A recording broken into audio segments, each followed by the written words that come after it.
નમસ્કાર, આપ જોઈ રહ્યા છો ગુજરાત ફર્સ્ટ. આપની સાથે હું છું નવીન દાફડા. સમાચારો પર નજર કરીએ તો સ્થાનિક ચૂંટણીને લઈને મુખ્યમંત્રી ભૂપેન્દ્રભાઈ પટેલનો પ્રચાર દસક્રોઈના કુહા ગામ ખાતે વિકાસ સંકલ્પ સભાનું આયોજન કરવામાં આવ્યું છે. અમદાવાદ જિલ્લાના તમામ ભાજપ હોદ્દેદારો ત્યાં હાજર રહ્યા છે.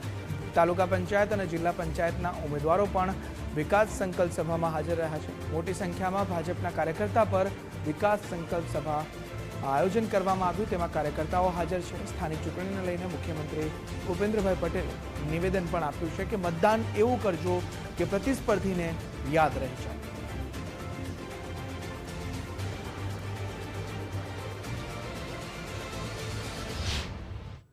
એટલે 26મી તારીખે આજના જેવો જુસ્સો છેક 26મી તારીખ સુધી રાખી અને મતદાન એવું કરાવો કે હવે બિનહરીફ એની મેતે નહીં, ફોર્મ ભરવા જ ના જાય, પાછું ખેંચવાની લપત ના રહે.